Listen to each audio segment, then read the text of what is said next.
Okay, welcome everyone to the ASFI Science Seminar Series. This is the 10th edition for 2023. We'll have a few people in the house. I think I will ask that we give 3 more minutes so that we start at 5 past. That is a good time for grace. So if nobody who is not here joins us, then we can kickstart. We are looking forward to a vibrant discussion this evening. So please sit tight and we will return to you in 3 minutes.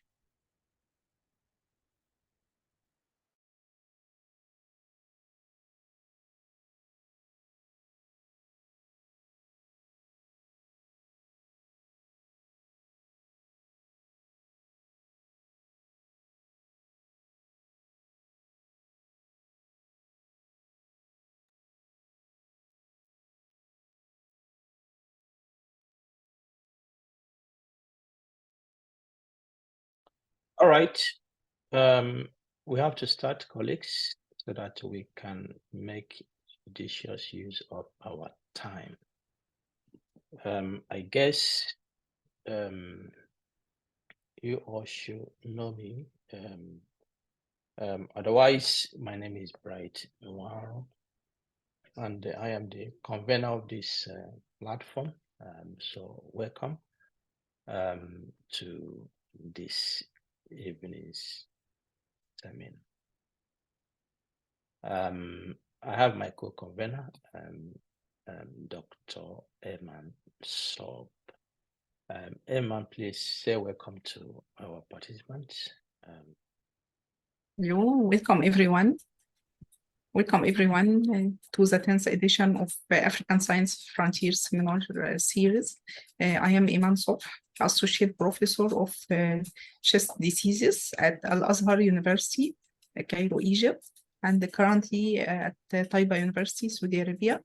I am a respiratory physician, and I am the Director of Science and Communication of African Science Frontiers Initiatives. Welcome to our family, and I hope you will enjoy the seminar and participate in discussions, and will add more to our experiences in grants and funding landscape in Africa. Thanks, everyone. Thank you so much, Eman. Thank you. All right, colleagues, this evening we will be looking at what we have titled in a very nice way. I don't know if this captures what the experiences will be discussing this evening, but we have tried to make it quite interesting. The game, the gain, the pain. African scholars share their grand experiences. Evidence from ASFI survey. We have a panel discussion, and we have able panelists who will be dissecting the issues we have this evening. I invite you to make your contribution. Let's look at these issues. I think one Nigerian novelist, Chimamanda, she wrote a book. Is it The Thing on My Neck, or where did she say it is? The Thing on My Neck. Well, maybe I didn't get it right. But the fact is that the issues we'll be discussing this evening actually can be said to be the thing on the neck of African scholars. Funding. Well, we'll come back to that. Let me make a brief introduction. If you don't know, the ASF 5-year journey for the first time, we have a very ambitious vision, and that is to raise the next generation of African scientists who have the right competencies to drive Africa's developmental and transformational agenda through innovative scientific research. This is important. This is important. And I think if we all work together, we can achieve this. So stay with us. We mean business, and we'll continue to do our best in this direction. And then our mission is to instill excellence in what we do as scientists, to call our attention that it is only through excellence that we can achieve our objectives. And so through that, we can contribute to African science that tackles Africa's developmental challenges.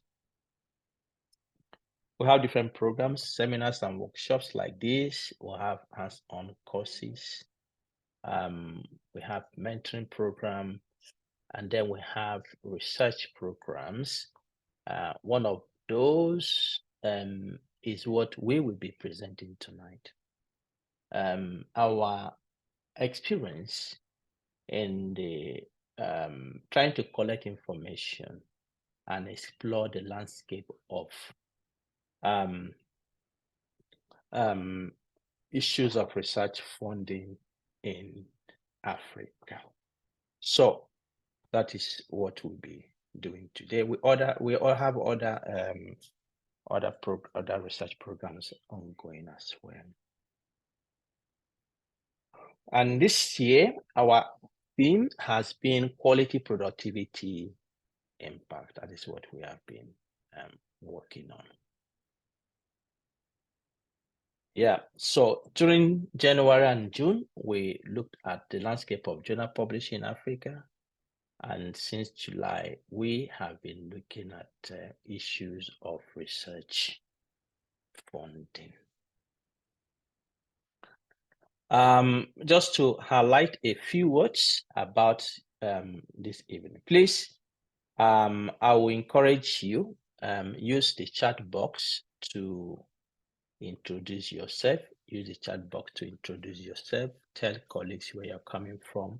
It is quite important. We have seen that people eventually connect through this platform, and what happens next from there can be quite exciting. Really, people have established contact in a very vibrant way and doing something good. So please use the chat box. Tell us where you're coming from, who you are, and so on and so forth. All right, as I mentioned before, ASFI aims to instill excellence in African science through competence acquisition, capacity building, and career development. And through this, we want to allow African scientists to play a more active role in the continent's development through the tool of their research. And we know that the goal of research is to produce knowledge. And this knowledge can then be used to generate evidence that can then be implemented. And when implemented, they can make our society a better place for everyone. If research deviates from this core mandate, then it's not meeting its objective. All right? This process through which we generate evidence to affect or impact positively the society is expensive. Trust me, it's expensive. So in essence, research requires adequate funding in order to fulfill its mandate. In any sane society, research funding is the responsibility of every stakeholder of the society. Talk about the government, talk about the private sector, talk about non-governmental institutions, talk about universities, talk about research institutes, even to the people on the streets. Yes, even to the people on the street. Because the commodity that results from the research is actually for the betterment of the society. So by responsibility, every person in society has a mandate to want to research. However, many researchers end up not being able to obtain the needed funds to undertake their research. Sadly, this leads to only option of using their own meager income to support their research work. For many Africans, this is their lot.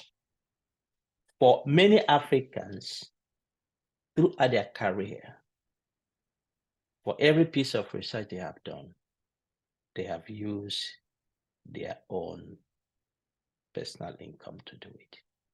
That is sad. That is sad. But I tell you that the process of seeking and obtaining research funding can be a challenging one. It's not a trivial thing. There are many factors that facilitate or hinder that process. That is a fact. ASFI wanted to gain understanding of the issues of research funding in Africa. And to do this, what we have done is that we wanted the African scholars to tell this story themselves. To tell this story themselves.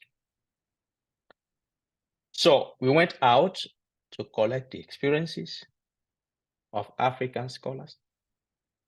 We distributed a questionnaire in May 2023 to over 7,000 scholars across the continent who are on our mailing list.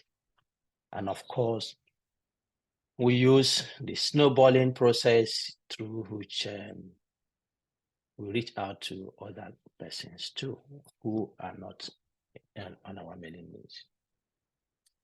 The survey explored what funding opportunities there are for African scholars, the challenges and barriers they face trying to obtain funding for their research, and other issues that we believe can influence their access to research funding. The survey wanted to know whether these issues vary across discipline, between gender, across regions in the continent, research experiences, and the researcher's age. And finally, we also wanted to understand the existing institutional and national tools and support system, example, mentorship opportunities, seed funding that are available to African scholars across the continent. Now we have a preliminary data from the survey.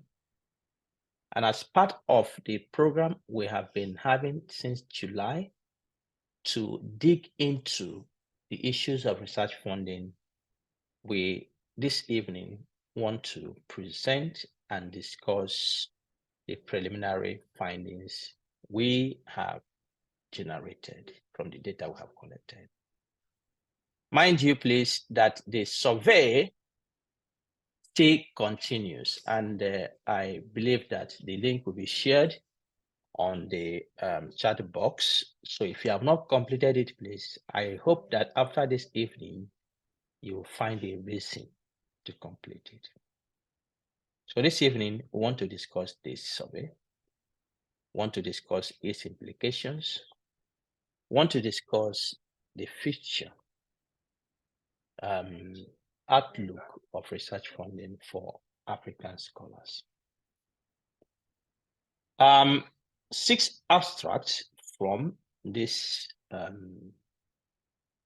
survey were submitted to the ASFI upcoming conference, and they were accepted for oral presentation.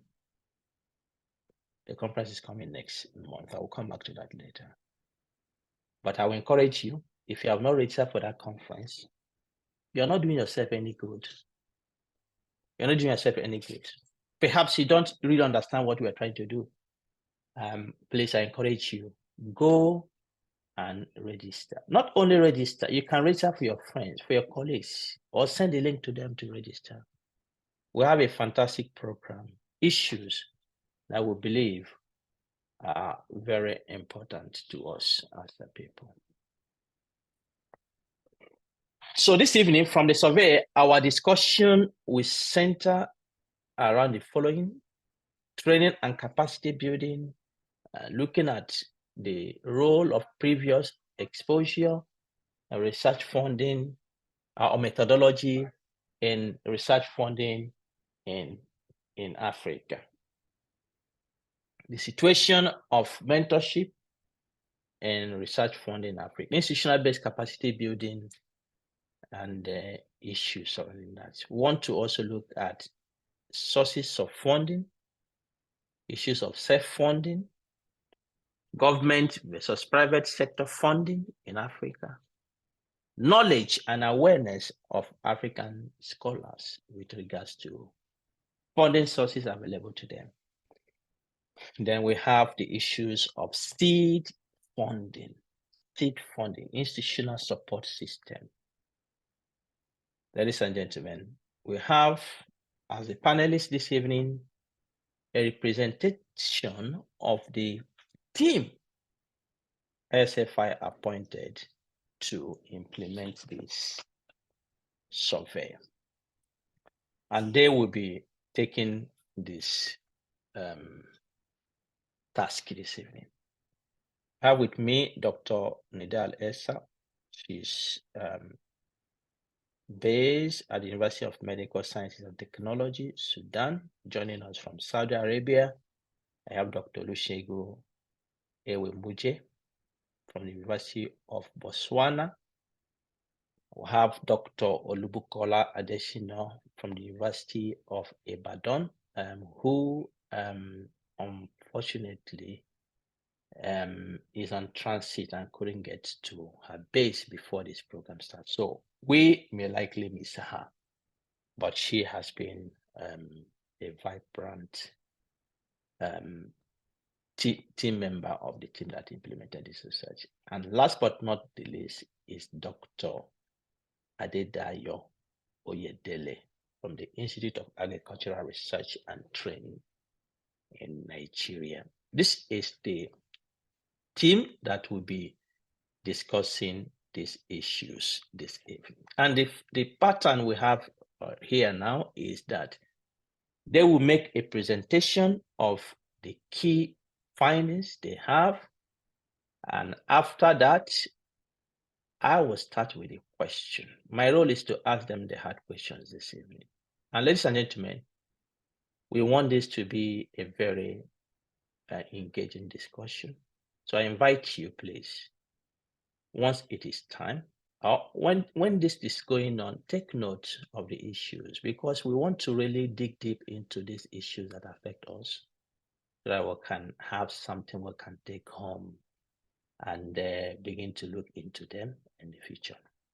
So they will make a presentation and I will come back with the questions.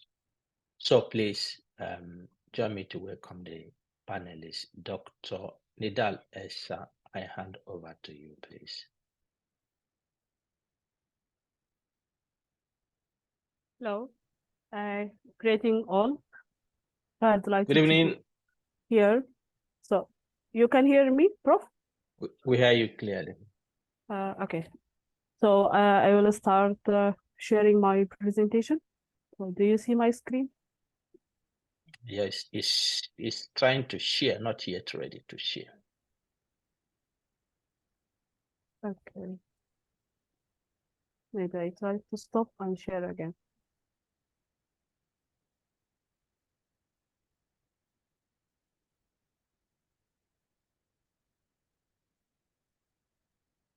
Now Okay. it's sharing. Okay.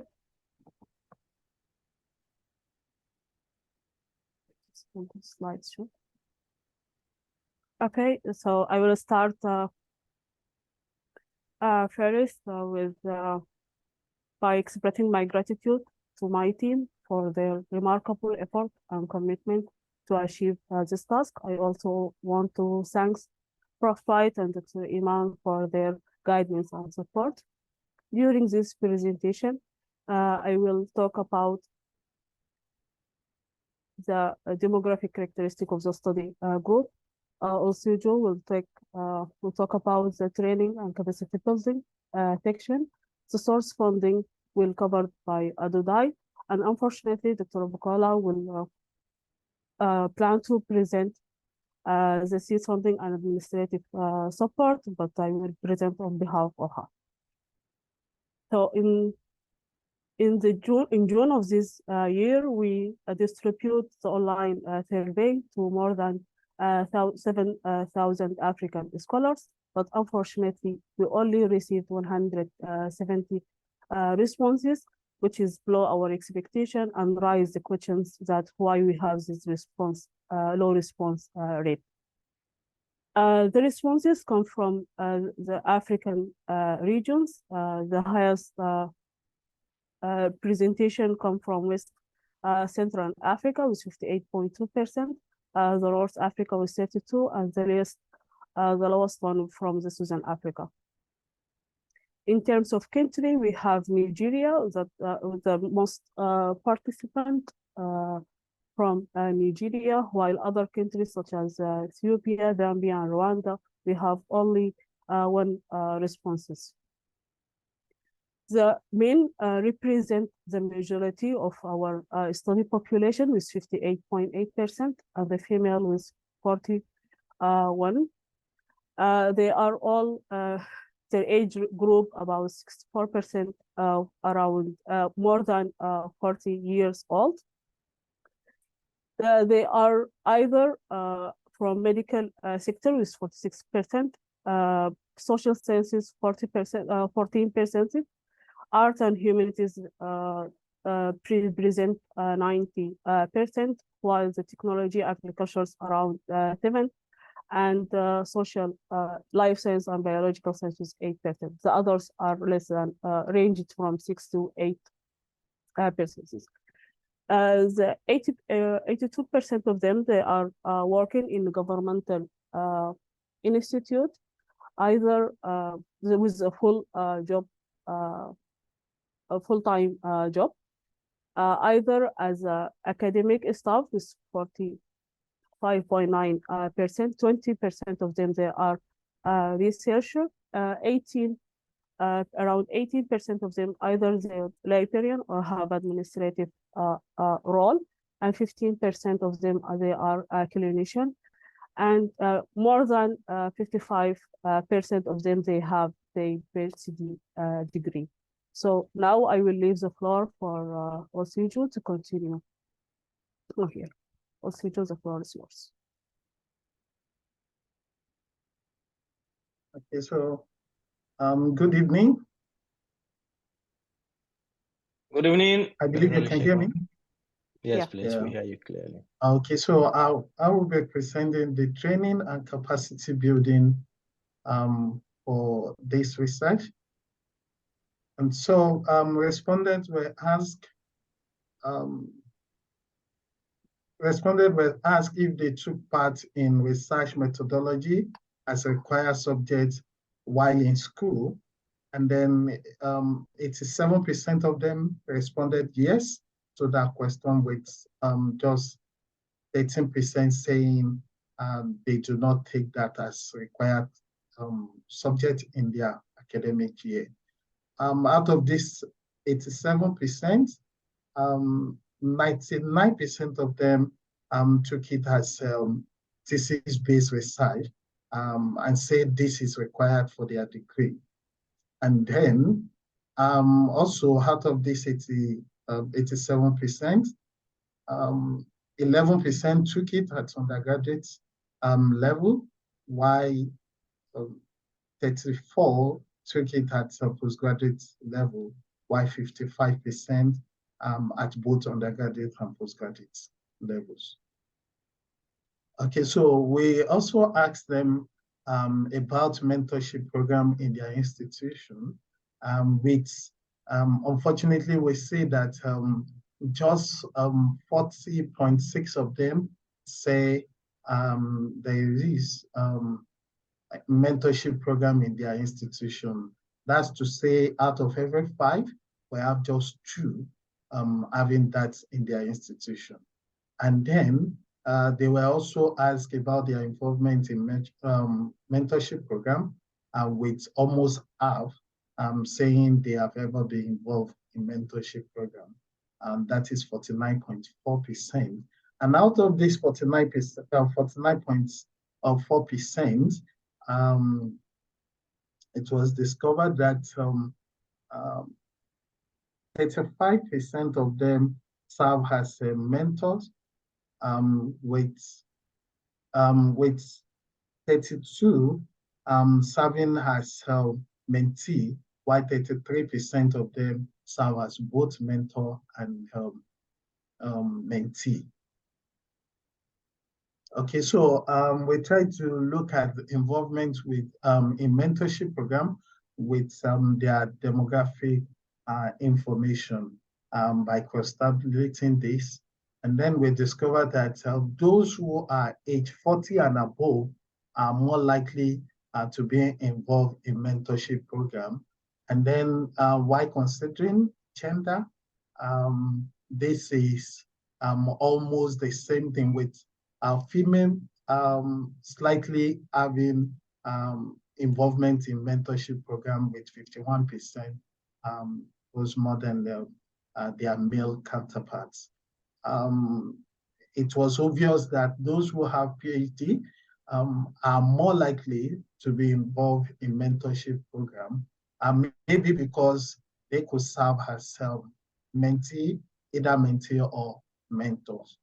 Also, we look at the region of origin of this respondent, and then it was discovered that the West African are more likely to be involved in mentorship program, with 52.5% of them being involved, followed by the Southern Africans, and then the least, which is the Northeast, which are less likely to be involved in mentorship program.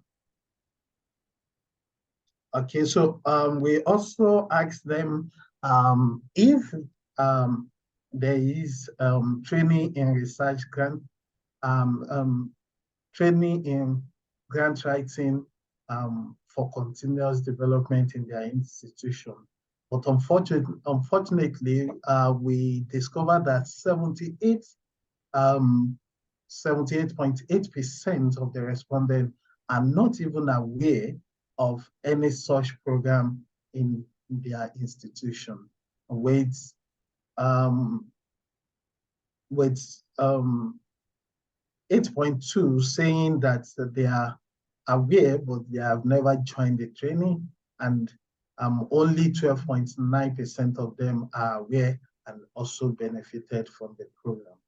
And also from this, those who are aware of the training, grants and writing training in their institution, 36.1% of them says that these are being done once in a year in their institution, with 33.3% saying it is less often, and then 5.6 say it is done at induction level when they join the institute. Also, we asked questions about the effectiveness of this training, and then 19.4% says they agree that it was effective, with strongly agree, while 36.1% say they agree that it is effective, with 11.1% disagreeing. Go on, please. Yes, just a minute, please.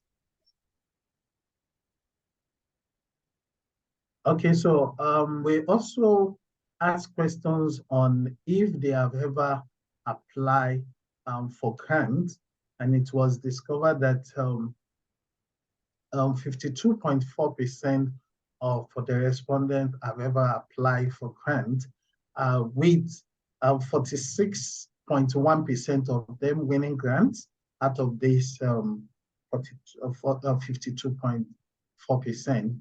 And out of these 46.1% who have ever won grants, 48.8% of them serve as principal investigator, that's almost up, and then 41.5% of them as co-investigator, with 9.8% of them being mentees.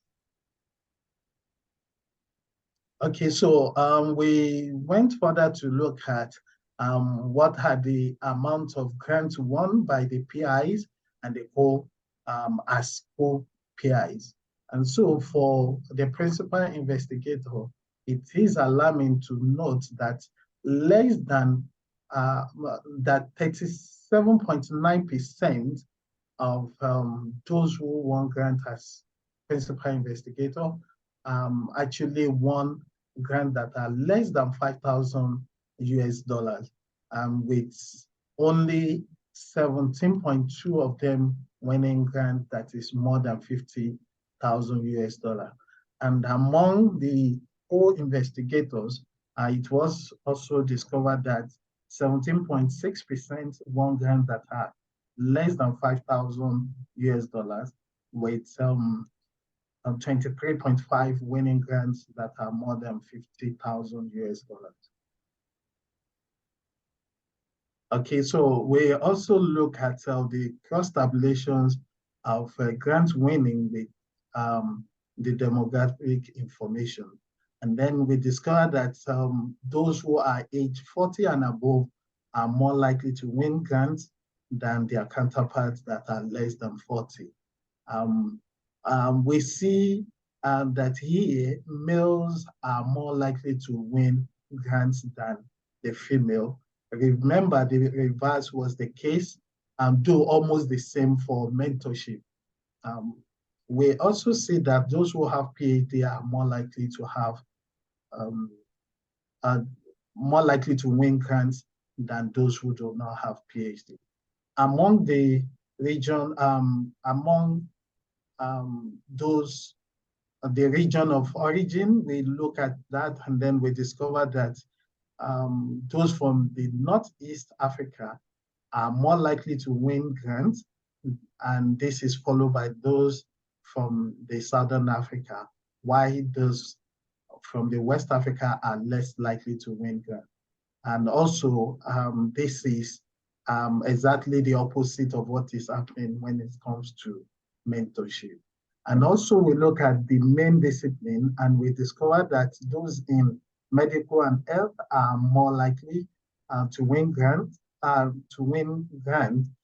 more than, and this is actually followed by those in agric, life and biological sciences, and then those in physical and engineering, which is technology, and others, while those in humanities and social sciences are less likely to win grants.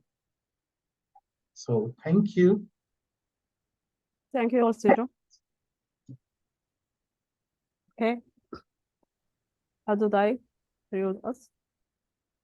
Good evening, everyone. Can you hear me, please? Yeah, yes, we hear you. Yeah, okay, we so hear you. Thank you. So I'll be talking about sources of funding. So the survey also investigated the knowledge of scholars about research funding sources in Africa. And from the survey, we can see that there is a low knowledge about funding sources among the African scholars. We have only 29% of the scholars saying that they are aware of research funding sources in Africa. Also, only a tenth of the scholars indicated that they have knowledge about organizations in Africa through which they can fund researches in their field. Similarly, Similarly, only 11% are aware of organizations in their country through which they can access funding for researches in their fields. Okay, so these are some of the organizations that were mentioned as sources of funding that most of the respondents said they are aware of. Regarding having knowledge of funding sources in Africa, within the age groups, there was really no difference. We can see that we have just a slight difference of about 2.6%, which is in favor of the scholars that are above 40 years old. While within the gender, the male and female respondents, there was really no difference in their level of awareness. A look at the educational level, however, show that while only about 16% of scholars without doctorate degree are informed about sources of funding, we have about 45% of scholars with doctorate degree being informed about these sources. Within the region of origin, only about 25% of scholars from West Central Africa region indicated that they are aware about the funding sources. And this was the lowest that was observed. And we have just slightly higher numbers amongst all the other regions. Within the disciplines, a lower awareness was observed among scholars from the arts, humanities, and social sciences disciplines, as well as from the medical and health disciplines compared to the other two group of disciplines. Okay. So the survey also investigated the various channels through which African scholars obtain information about open applications to research grants. And as we can see, the most prominent channel is through friends. We have about 61% of the respondents saying that this is the medium through which they get information about open application to research grants. Out of all the other listed channels too, we also have about 39% of respondents saying that they also obtain this information through their institutional channels. Okay, so let's take a look at the demographics of scholars who indicated that they obtain open application to calls through their institutional channels. So we have 45% of scholars within the age group of 40 years and above, indicating that this is the channel through which they get information, and this was higher than the age group that are lower than 40 years. More male scholars indicated this channel as their source of information. We have about 43% of males saying that they get information through the institutional channels, and this was much higher, was a bit higher than female scholars, where we have about 33% of female scholars saying that they get information about open calls through their institutional channels. More scholars with doctoral degree, that's about 49%, indicated this channel as their source of information compared to 31% of scholars with no doctoral degree. In terms of region of origin, we have 63%, about 63% of Southern African scholars indicating that they obtain information through their institution. And this was the highest, and it was much higher than what was obtained in Northeast Africa and West Central Africa, which was still below 40% compared to that of the Southern African scholars. Then across the main disciplines, lower number of scholars from the arts, humanities, and social sciences obtain information from their institution. We have about 26% from this group compared to between 41 and 46% that we have from the other disciplines. Yeah, next slide, please. Okay, taking a look at like we said earlier, most of our respondents indicated that they get calls, they get information about open calls to funding through their friends, and then about 61% of within the age groups we have 63% of scholars aged 40 years and above, which was higher than scholars below 40 years who responded that they get information through their friends. About 61% of both male and female scholars indicated that they obtain information from their friends. So there was really no difference in this, in the gender, within the gender as regards obtaining information from friends. We also have 64% of scholars with doctoral degree, which was higher than scholars without doctoral degree, saying that they obtain information from their friends. And just like we observed when we're talking about the scholars getting knowledge through their institutional channels, we also have a higher percentage of Southern African scholars saying that they are informed by their friends. We have 75% of the scholars from Southern Africa, and then about 62% from Northeast Africa, and the lowest from West Central Africa, which was about 59%. Within the main disciplines, majority of the scholars are informed about this information through their friends. We have between 60 to 66% across the disciplines, except the physical tech and other disciplines, where we have a little below 60%, indicating that they get information through their friends. Next slide, please. Okay. So the survey also investigated how scholars have been funding their researches until now. And it is quite interesting to know that majority of scholars, that's about 89% of respondents, said that they have ever funded their researches with their personal funds. Please go on. However, within the age groups, the gender, and the educational level, majority of the scholars have funded their researches with personal funds. And we have about 90% of scholars indicating this, irrespective of the group they fall in, whether we're talking about the age groups, the gender, or the educational level. Please go on.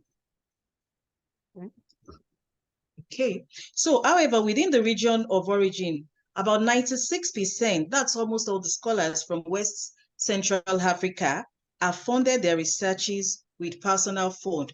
This was followed by scholars from Northeast Africa, where we have 82%, and the lowest was observed among the South African scholars. You know, I feel that this might actually be because of the awareness. Remember, when we're talking about awareness, most of the Southern Africa scholars said they are aware of the different sources of funding. Almost all the scholars employed by non-governmental institutions have funded their researches with personal funds compared to what we have with respondents employed by government institutions. Within the main disciplines, scholars from the physical, tech, and other disciplines were the lowest group who indicated that they have funded their researches by themselves. We have 75% compared to other disciplines where we have around 90%. Next slide, please. Okay, so the percentage of research work that has been funded by personal fund was also investigated. And as you can see, 58% of the scholars indicated that they have funded more than half of their research work with their personal funds. So we'll be looking at those 58% that said they have funded their research work with their personal fund. Please go on. Yeah. So no difference was observed within the age groups in terms of this. However, more male scholars, we have 67% of male scholars, indicated that they have funded their research works with their personal fund, and this was higher than their female counterparts, where we have about 46%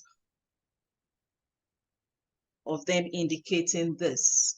More scholars without doctoral degree, that's about 61%, have funded more than half of their research work with their personal funds. Next slide, please. Within the regions, last slide, please.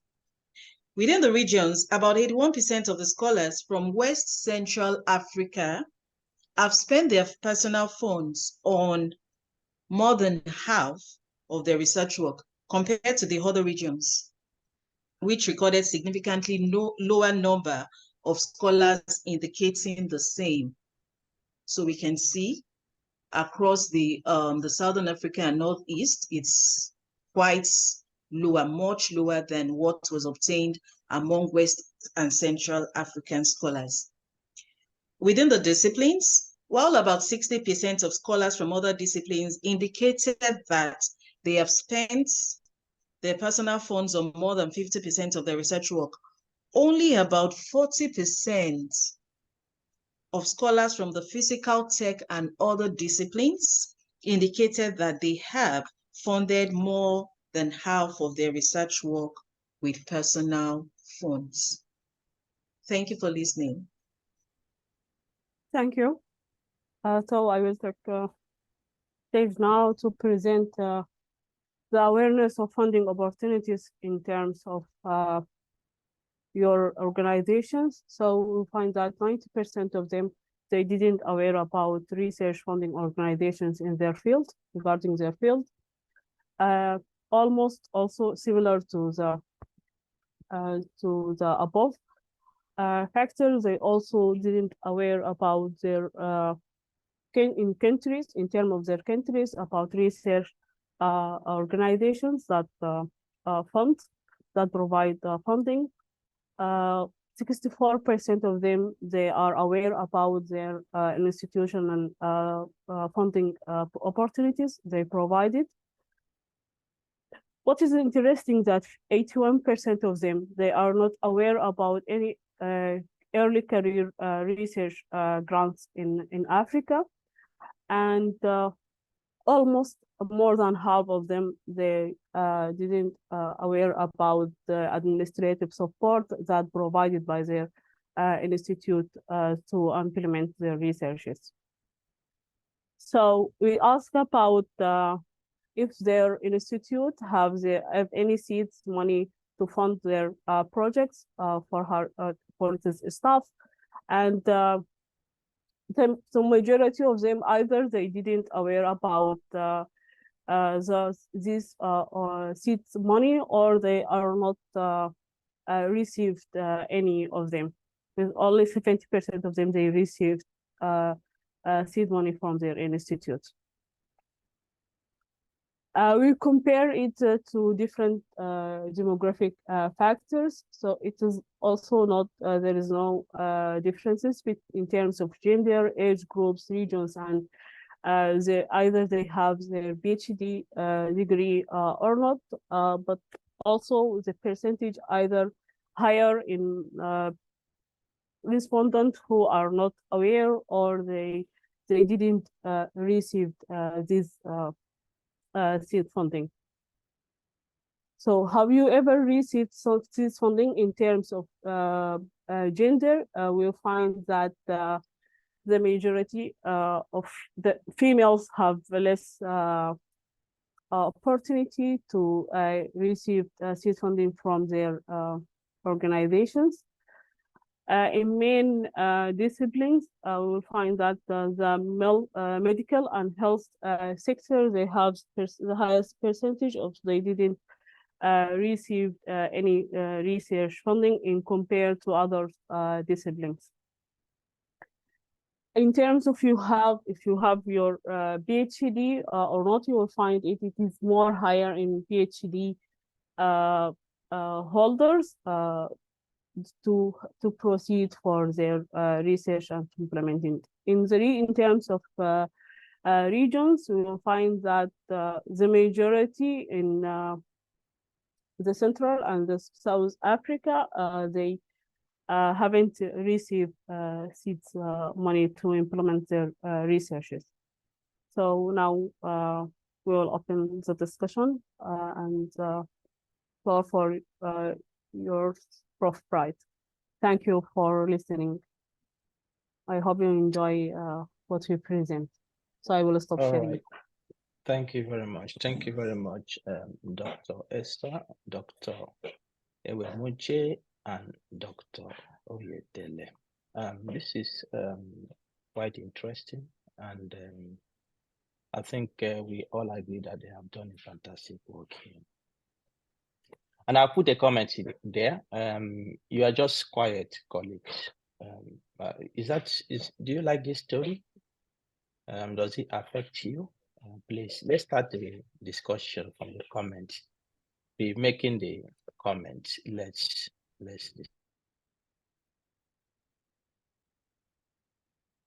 All right.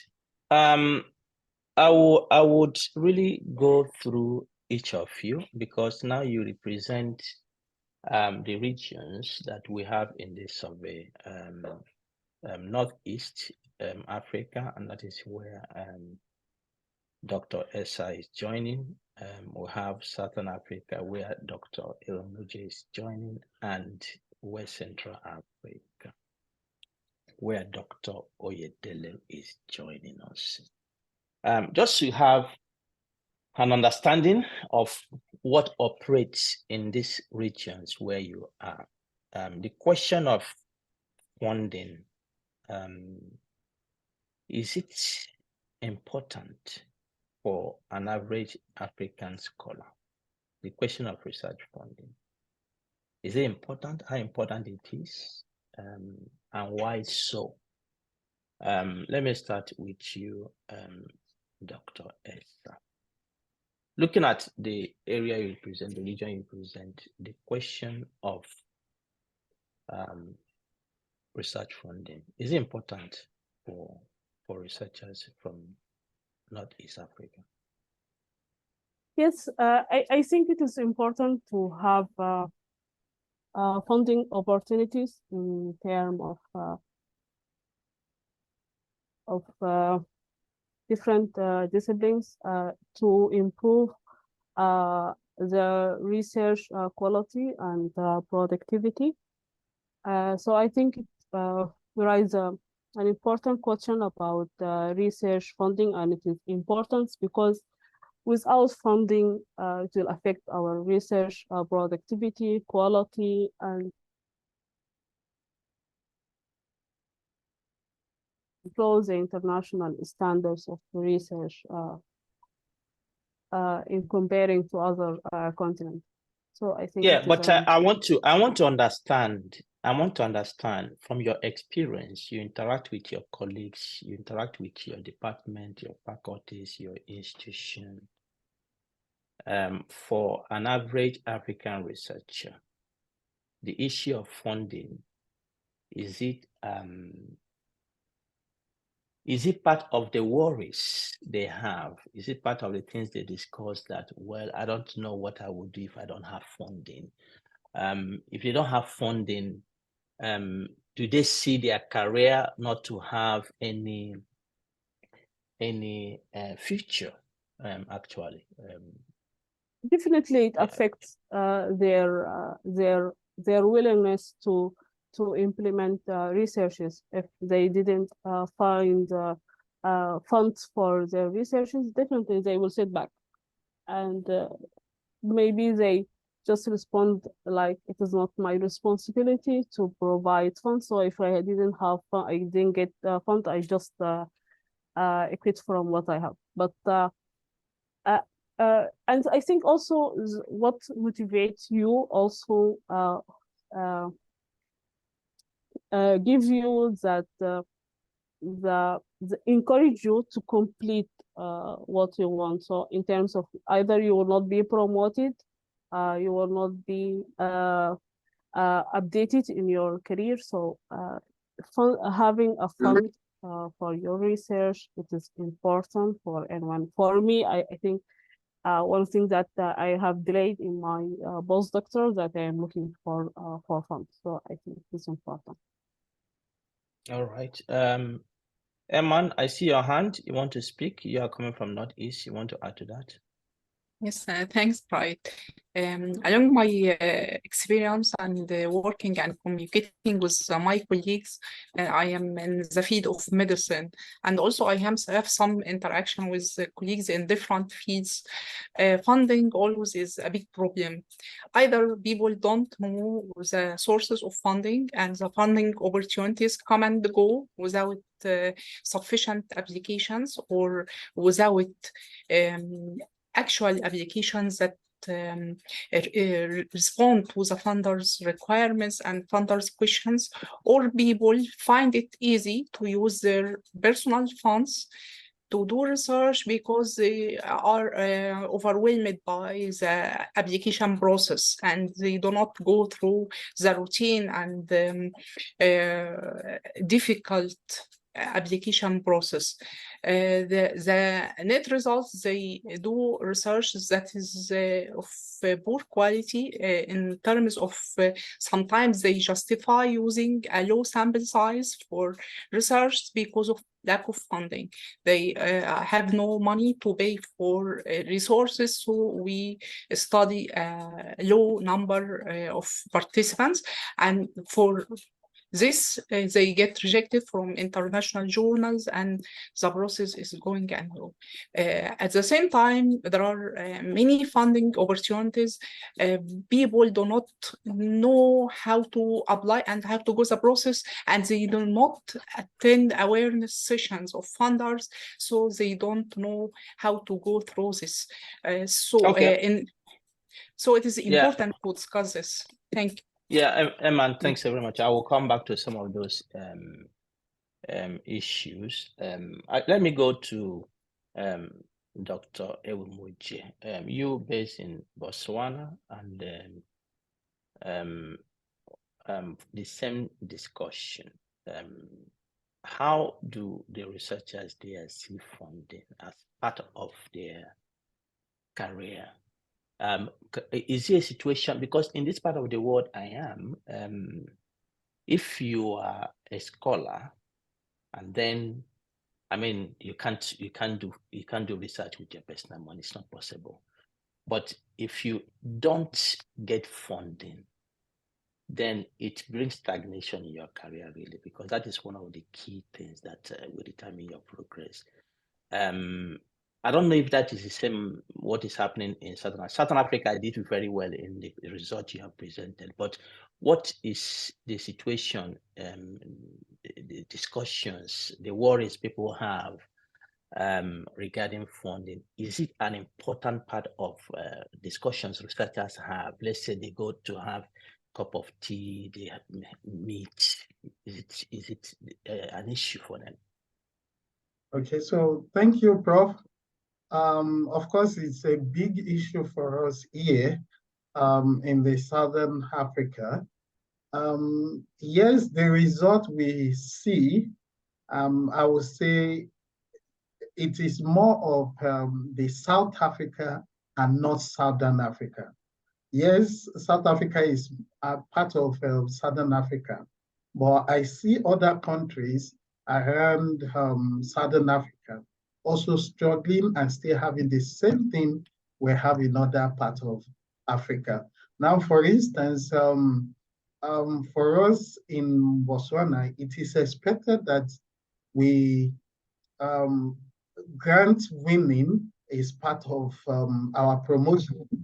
But unfortunately, the grants are not there. My team applied for grant last year and we have not been able to get it. We have not even gotten result for this application, talk less of knowing whether you have been given or not. So these are some of the issues. And then when it comes to publication is another thing entirely, because the whole world is moving to open access. And for instance, in my institution, there is a policy where you have to you get sponsored for open access by the university, but in different percentages. So if you are a senior lecturer, you get 50% back support. If you are an associate, an associate professor, you get 25%. But if you are a full professor, you don't get anything. It is expected that when you are a full professor, you use your money. And then when you are a lecturer, you get 75% support. So they are there, but to access some of these things are also issues. This is what I can say about Botswana, for instance. But in South Africa, I know you get sponsors in most of the institutions, and that is why you could see what we have in the result. But unfortunately, there is this issue of no money in Africa, and we see some of these things fading out as well. So I think in Africa, we should do better. Thank All you. right. Yeah, thank you very much. Thank you very much. I will come to you on that level now, Dr. Oyedele. You representing West Central Africa. The same question. Grant, research funding, is it an issue for those you represent? Thank you very much. Yes, just like the other respondents have mentioned, research funding in West Africa is really, really an issue that is very, very important, especially if you want to carry out cutting-edge researches.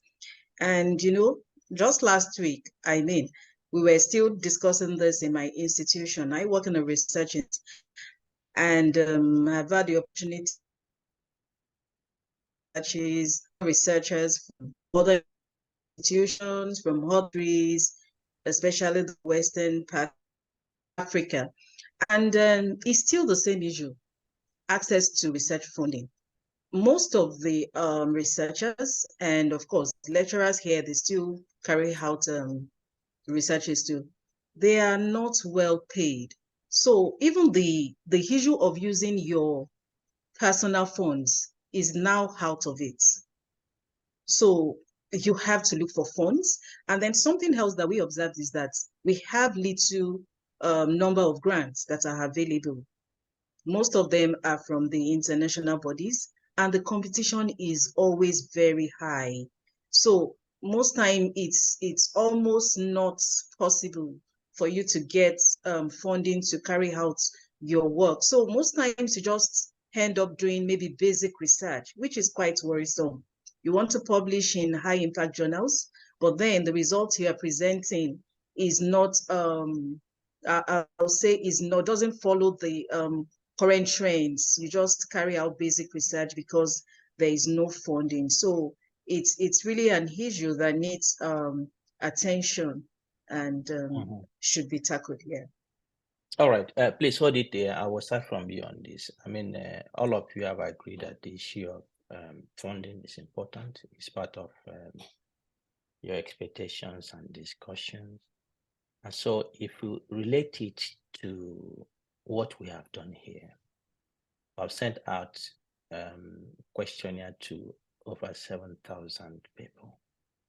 And then we got 170. I have not calculated if I say response rate. Let me just do simple math there. 170, 7,000. Yeah, so around 2%. That is terrible, really. So is it that on one hand the African researcher sees funding as important, and on the other hand, studies that will help to explore the challenges they face and raise a discussion, they're not interested in that? What is the problem? What could be some of the causes of this low participation rate we have had, if this discussion is important for the African scholar? Yeah, I think the first thing, to be practical, I think the first thing I would say is people's attitude is just a general attitude that people really need to work on.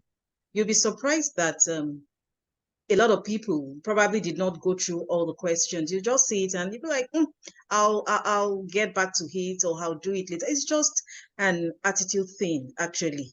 You know, if you can remember when it was this common hard copies of questionnaire people take around, then it's still, we're not so common again because we have almost everything online now.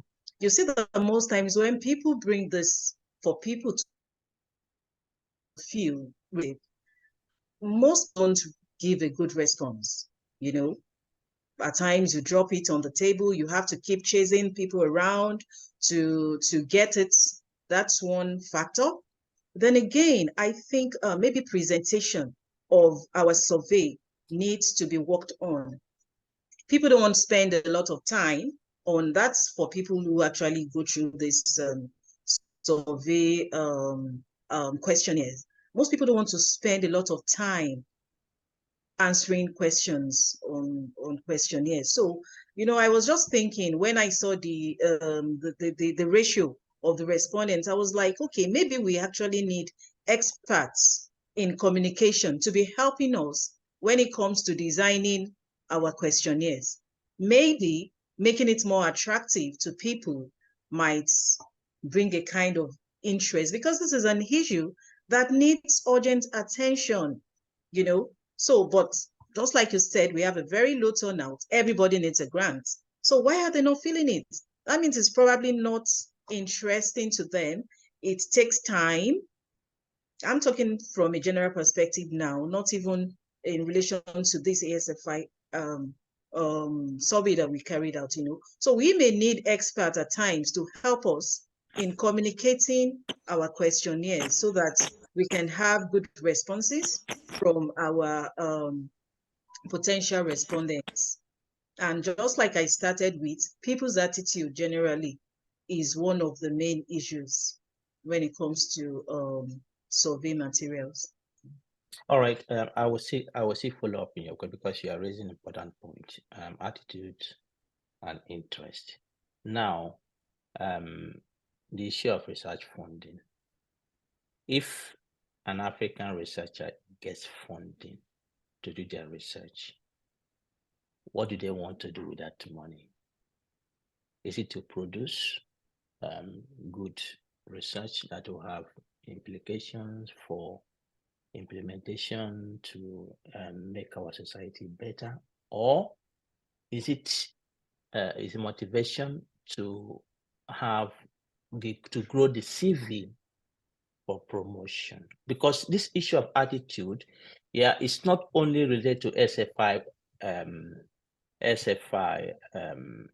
questionnaire. I have had experience in other contexts too, and Exactly. this was only one institution that the university mandated the staff should participate, but it was like you're begging people, please, can you do this? Can you do this?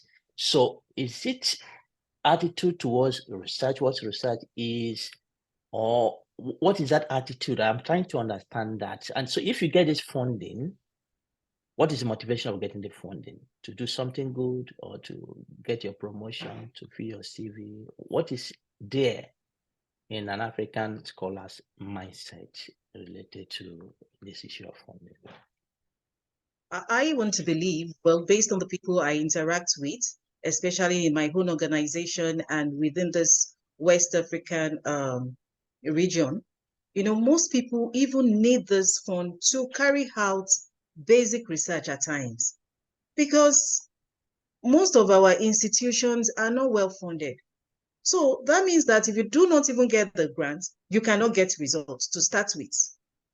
So the first thing is to even get the fund to carry out a research before you now start talking about writing the journals. Of course, everything still translates to you getting promotion, having visibility, making impact.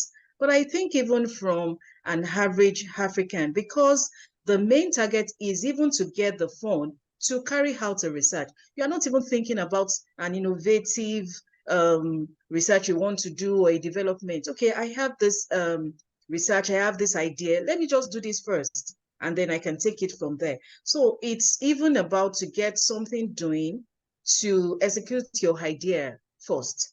And then, of course, to get an output, your research, which can now be translated to publications, and of course, your promotions and visibility. So the main issue is even getting the funds to do something. Yeah. All right. Let me go to Dr. Esa and Dr. Ewell Muje. Do you have any disagreement to what Dr. Oyedele has said with regards to the response rate, or do you have something to add to that when you look at it from the regions you represent? I think there is a gap. The gap we have between the attitude and the knowledge that what we have it in the survey, that the majority of them, they have research methodology subject in their during their academic years, and but they didn't have the attitude and the importance of research, because maybe the research subject that didn't prepare them to be in the international market, to be ready to international market. They have to search for to how to get courses in research funding, in grant writing, in manuscript writing, in training in these terms. So they feel that they are not, there is a gap between what they studied in their universities and what we find when they are in the field. So I think it's a multifactorial that in terms that I feel under pressure that I have to be promoted, I have to increase my salary, but also there is no fund. If I get fund, I will apply I will apply my research to implement it. We'll have a great result, so I will feel satisfied about what I did, what I have from. All right. Yes. Okay. Dr. Elmija, I'll come to you, but I put the survey link on the chat box. Some people are complaining it's not opening. It is actually opening, so please check your browser. I've clicked it now, and it is working. Yes, Dr. Ewumoje, please. The floor is yours. So thank you, Prof, and everyone.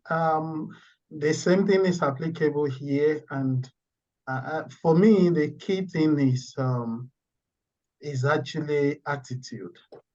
Many people have wrong attitude towards research, and so when we share it survey like this, people don't even open it.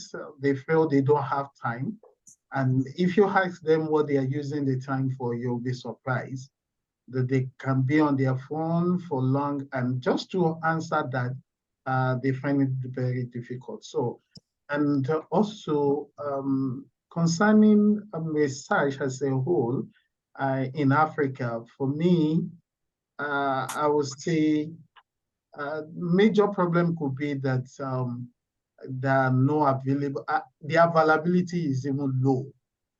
For instance, if I speak to Nigeria as a country now, yes, the main grant in Nigeria is more or less like TED fund, where you have the NRF TED fund stuff.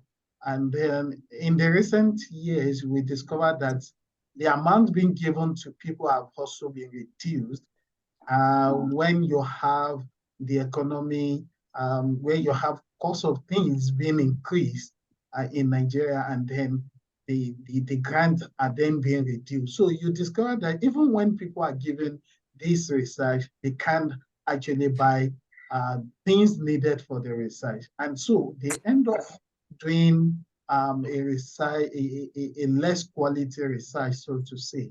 And then, because people want to put this in their CV that they have gotten a research, they ended up accepting this grant, but they know that they will not be able to do quality job with their research. So it's actually a big problem, and I think something needs to be done, which I see ASFI stepping in to encourage people. Thank you. All right, thank you very much for that. Colleagues, some of the things that are coming out here are actually very disturbing. The results have been presented, and a lot of things there. I don't know. I want you to put on the chat box the results there. Do they represent your experience? Is that what you think is happening in your own corner of the continent? Do those results represent your experience? So please just put it here. If it's yes, put it yes. If it's no, if it doesn't represent, please just put it there. Let's take that as we continue the discussion. Let me come to you, Dr. Oyodele. The results here showed that just only half of the participants have ever succeeded in the grant they have applied. Ever, 50% of people have ever. I'm just thinking, what could be the cause of that? I mean, from your experience, I see that what you presented, around 80% of people are aware of any institutional capacity building in their institutions. They don't know. That means they have not had an encounter or been trained on these issues. And then only half of the people have mentorship experience. The content and the nature of such experiences, I don't know.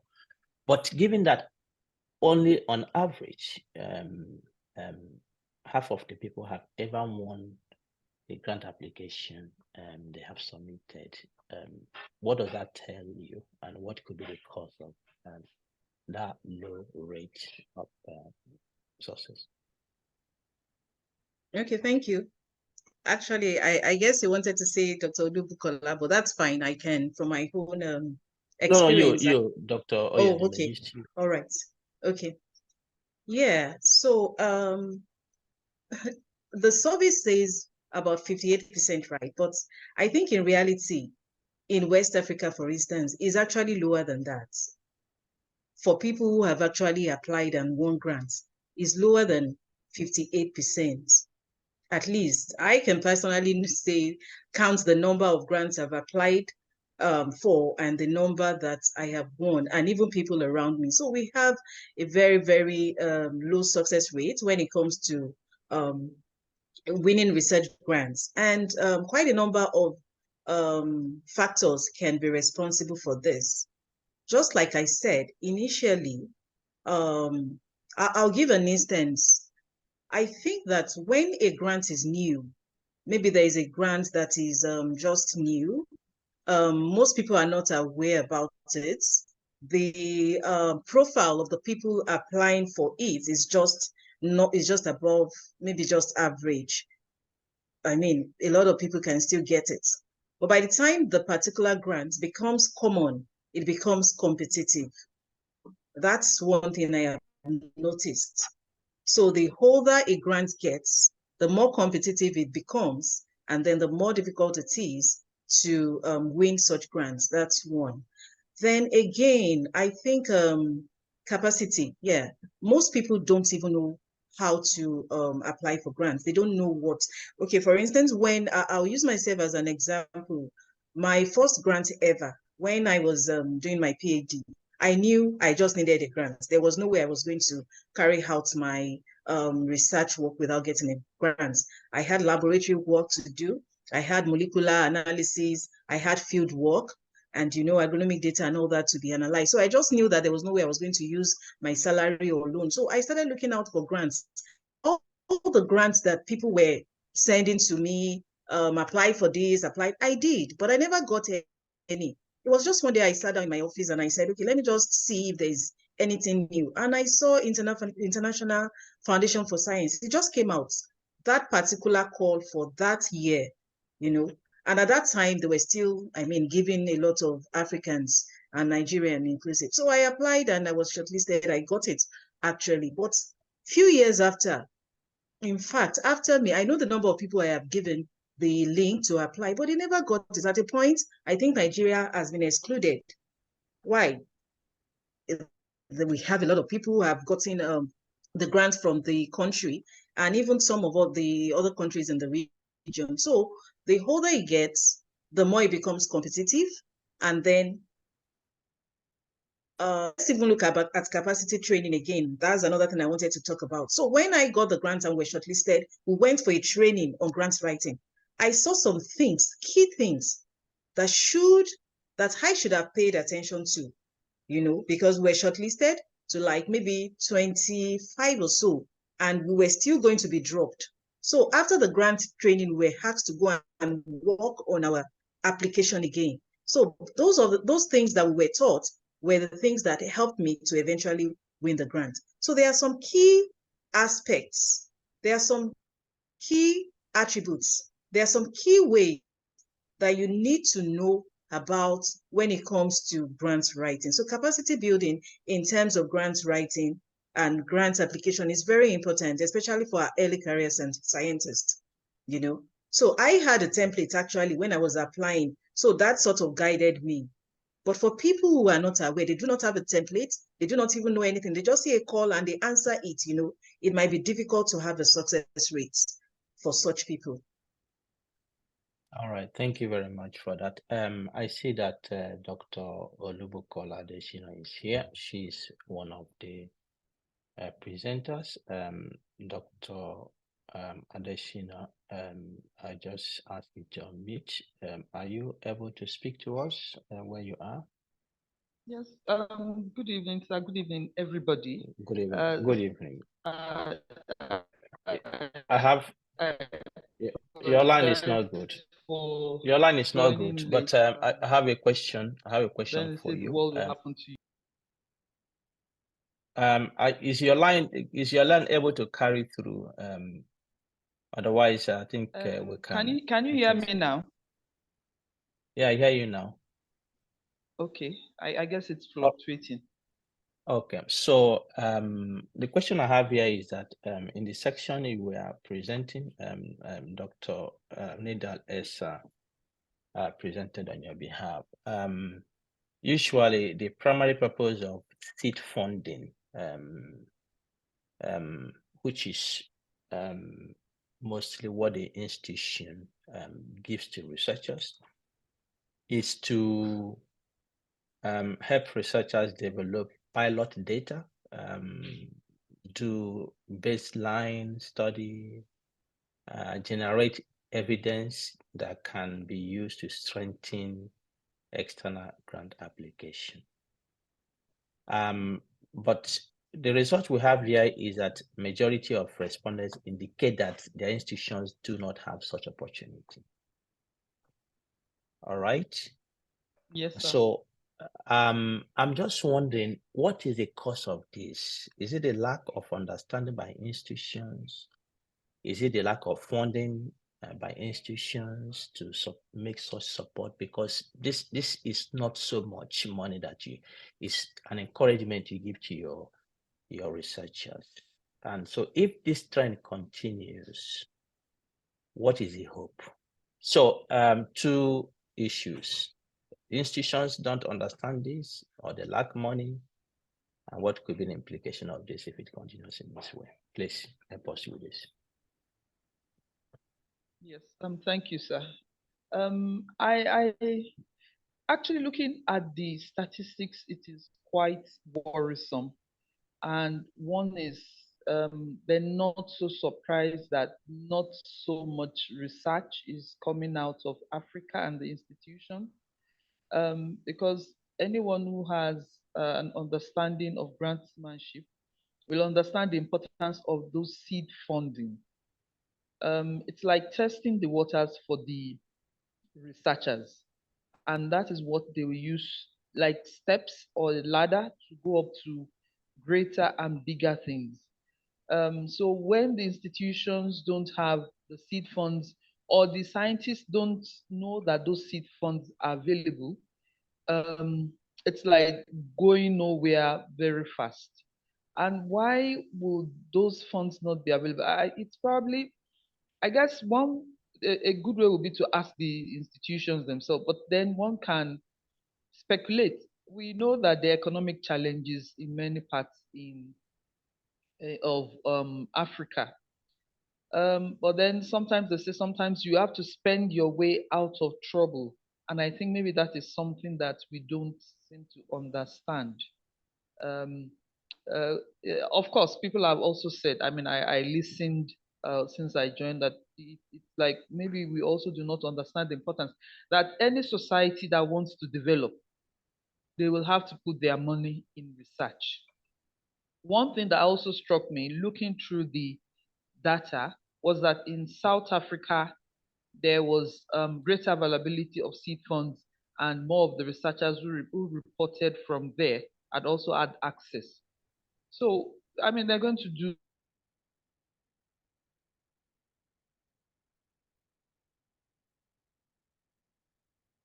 All right. better. And we will also see that the fewer of them we are using their personal funds to.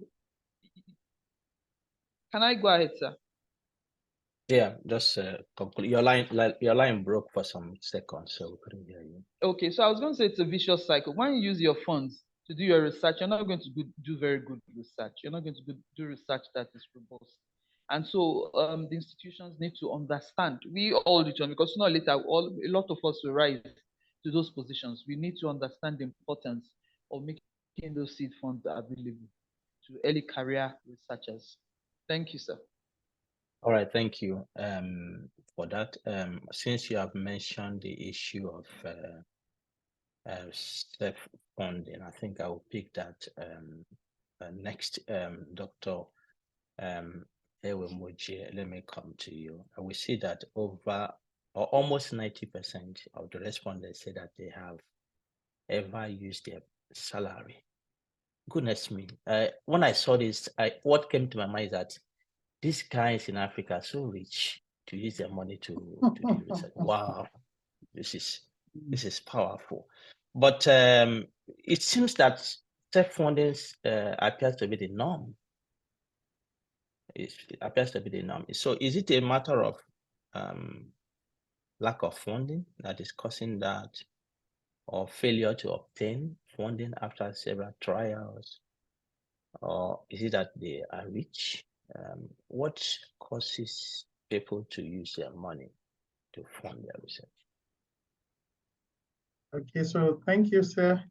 Majorly, I would say it's not that they are rich. It's not that they are not trying, but most times you get to hear that there is no fund. For instance, South Africa as a country, the government is the one funding the research there. So through the NRF, there is a rating, and then at the end of the year, when you do your research, and then your government pays you back, and then you get something like what you get, you can use like 50% of it to do more researches, and then 50% to do other things. But we discovered that in most other African countries, in fact, most other countries, even in Southern Africa, do not have that. It's only in South Africa that you get to see that. And so it becomes so difficult. And because our promotions have been tagged to the number of researches you do, the grants you win and all the rest. So we keep trying grants. And when you don't get it, you end up using your money, the little you have to do research and then publish them. But the question is, what is the quality of research you can do with your money? You can do really nothing. So you only do what we give you papers for, as in what we do is actually not research per se, but what we do is we do paper writing and we call it research. So, and then you use your money to just do one or two things, put your papers together, and then you get it published. And then if you have problem with publishing the paper, then it becomes a problem publishing in open access. For instance, I was trying to publish a paper and then I wanted a good coverage for readability and all the rest, and I was considering open access. And then when I converted it to the currency here, I just felt no. It means that I need like 2 or 3 months salary to publish a paper. You can imagine there is no way I could do that. And so it's not that we don't want grants, it's not that we don't like it, but it's because we don't have access in most cases. And when you compete with other researchers outside Africa, when it is not an Africa grant, it becomes more difficult. Like if you know, there are so many things that contribute to this, but we say that we are doing our best to get more grants, but it's not easy actually. And my take would be to encourage governments in Africa to have these grants for more like a country-wide thing, and then also regional grants also, if we could get that, and maybe an Africa grant that will be meant for Africa. I think it will go a long way in helping us to move forward on this. Thank you. All right. Thank you very much. Our time is really running fast. Goodness me, and we have not even started so much. But let's see where we can get. Let me come to you. You took my word from my mouth. I wanted to ask the two, Dr. Nidal Essa, about the quality of work that comes out from self-funding research. But well, you have addressed that, saying that really it will affect the quality. But let me still ask you, Dr. Nidal Essa, self-funding of research in Africa, is it sustainable?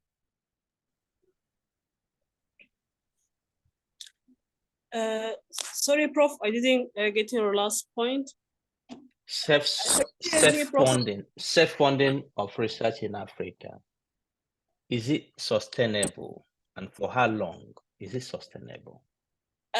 I think here in Sudan, we have different stories that even if there is a research or seed funding in your institute, it will be available for the higher degrees, the full professor or the assistant professor. So as a junior researcher, you have to fight to get research fund. So I think the sustainability of research funding should come from the institute part.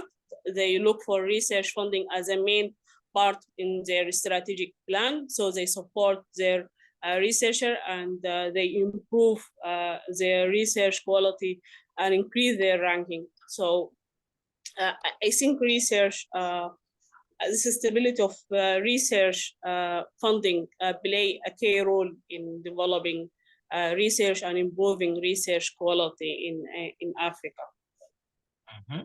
All right, Eman, I see your hand going up. Please also address this question I've asked, self-funding with your contribution Let me hear from you. Is it sustainable? Yes, is the main problem, right, is the promotion stick. People do research for promotion, so they are ready to pay money for research to get promoted. And promotion depends on number of papers required. Even if the quality is high, the number is being low, but the money paid for open access journals or high quality journals is maybe up to 1 year salary. So it is a huge amount. So people, as I said before, try to do researches more a large number of papers to get promoted and pay some money of their salary for this. So the quality is already low because they use low sample size and local researches of this importance and so on. So we need to improve awareness of this, change promotion rules, and also raise awareness that voices are here and they can make a change. People may not respond to these surveys because they are not trusted that their voices will make a change. They are fighting to change promotion rules several years, but the change is very, very little. Okay. All right. Let me come back to you, Dr. Oyedele. The section you presented had interesting points there. That majority of African scholars, and this is regardless of region and disciplines, do not know or are not aware of the totality of funders in their area of focus. And I'm just thinking, is this really a problem of lack of awareness, or there are no funders actually in that area, or the funders are not visible? Is it that the researchers do not have knowledge or are not aware, or there are no funders, or they are not visible? What's your thoughts? All right, thank you, Prof. I think I would say that we can't actually pinpoint this to only a single factor.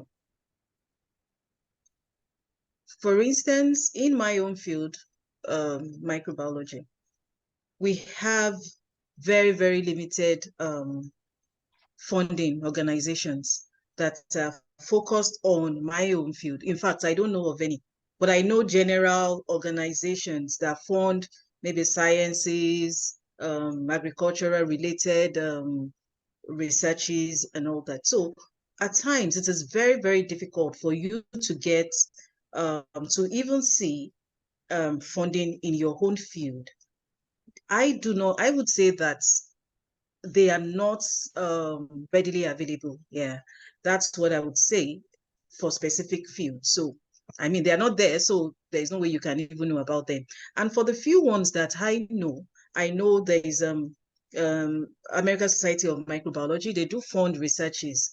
I have tried to apply once or twice, but you are competing with a lot of people from different countries, so you stand a very, very little chance to win. And then at times you start to get a lot of criteria that will drop you off.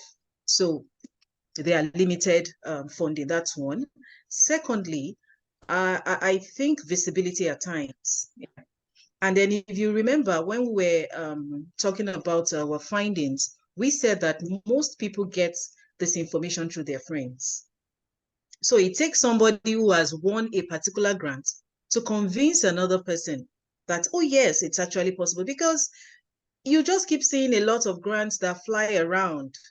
People try, once you try it once, you try it the second time, you just feel like, there is no point wasting my time again. But once you see someone who has said, oh, try this. Oh, I know somebody who has applied for this. I know someone who said that he knows someone who has applied and gotten it, then you are motivated. So that's another factor that I think that that is an issue why we have a low a low awareness, I would say, about this. So not that they are not there, they are there. People see some, but they won't just, pay attention to it, except you have testimonies from people that can motivate you. That's another one. Then in terms of visibility, yes, I think that most of the organizations at times, they just, maybe the calls are on their websites. Whoever needs it should come and get it at times, So, and of course, you are the one looking for fund, you will need to search. So visibility at times is very important. Recently, I heard about a new grant. I actually started application before I found out that I would not be eligible again, so I had to drop it. It just came out last year for women who, for postdoctoral, if you're still within the postdoctoral year, you can actually apply. And most people are not even yet aware of it. I just got it from somebody who sent the link to me from Canada because a friend from Nigeria got it. And it's surprising to know that even this friend doesn't work in, she's not a researcher. She actually works in the industry. But because of the way she packaged herself for a new call, for a new application, that's why I said the other time that the older this application and this grants get, the more difficult it becomes because you have more people. So, so the visibility at times, I wouldn't have heard about it if not that my friend in Canada told me that one of her friends got the grants. So that's still another one. Visibility is also an issue why we have a low awareness about people. Yeah. All right. I think you have made a point. Because it was quite surprising to me that most people get information through their friends. It was quite surprising. So friendship, as you have elaborated, colleagues remain a very important source of information. So the other sources, maybe through journals, institutional channels, and other channels, appear to be less important. But I get the point that it is how visible they are. ASFI is building a platform which we will launch at the conference. Please, I will repeat it again, join the conference. Several things will happen there that are interesting. We call it ASFI Scholar. ASFI Scholar. And we're building this platform, and we hope that it will be able to address some of these issues of information. It's a platform that we bring as many African scholars as interested into that platform for networking, collaboration, learning, information exchange. So our goal is that things like this, like grants, we can provide a database that are in real time updated. People can share information and collect information like this. Hopefully this can bridge the gap. Our time is quite spent and I've not finished my question, but I will ask the last one and let's get the discussion going. I'll ask the last one and then we can open the platform to see if anybody has any input. And I will go to Dr. Olubukola Adeshino. I asked a question to the colleagues earlier, and I was asking whether the result we have presented here represent the generality of experience in Africa, and those who responded said yes, it represents. Issues of capacity, issues of lack of awareness of funding, issues of self-funding, those issues, lack of seed funding, and many of these things surrounding African scientists. So given what we have heard this night, how do these issues highlight the importance of organizations like ASFI that are focused on capacity building in research and career development. Dr. Olubukola Adesina. Yes, thank you, sir. I think the findings from this survey, by and large, reflect our everyday experiences, the challenges, the way we try to get around the observations, the lack of capacity and the need to build capacity. And I think that is one of the things that I have found beneficial since I came in contact with ASFI. I mean, I can't even remember how I came in contact with the first seminar, a workshop, but since then, I have tried to build my capacity by attending as many as possible of the training and workshop, because again, a lot of those things are not available in our own institutions. I think people are bedeviled by so many challenges that sometimes it's easy to lose focus, and it takes a lot to focus and say, okay, this is what I need, this is where I'm going, and this is what I need to do to get there. And so I think that's one of the things that I found so beneficial from since coming in contact with ASFI and attending the capacity building sessions, workshops, and meetings that are being held. So I think it's been very beneficial for my personal development. Thank you, sir. All right. So, would you then encourage other institutions like this to come up? Because if the institutions that are there, our universities are not living up to expectation, would the solution be for institutions like this to spring up, or do we try to get our institutions to start working? I always say solving a problem is not you usually you need to come to it from many angles. It's usually not one thing that you need, one approach to solve a problem.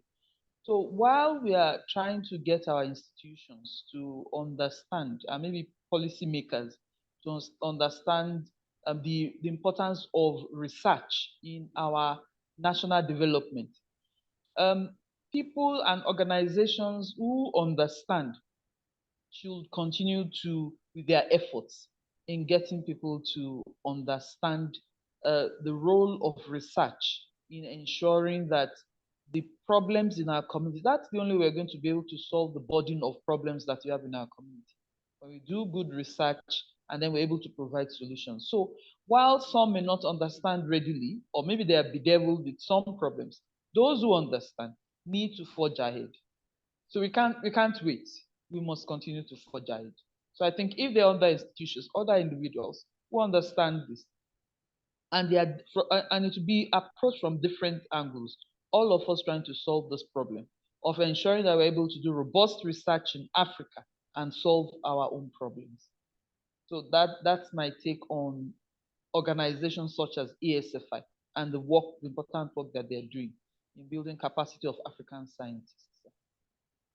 All right, thank you very much. Thank you very much. Ladies and gentlemen, our time is fast spent, and you can see that we can continue this overnight. There are many things to really discuss here. There are many things to discuss. The aspect of the role of the private sector. In this part of the world, the private sector is in charge in terms of funding research. How can we get the private sector to live up to expectations? Many international companies are exploiting Africa, and they can't do that in this part of the world because you have societal liabilities you need to live up to. You have responsibilities. But Africa is not like that. But anyway, we hope that we can have other forums to continue this important discussion. We have to really bring the curtain to a close. But let me open the floor. Does anyone have question or contribution? You can make to the discussion we have had this night, please just use the raise hand function. Let's see.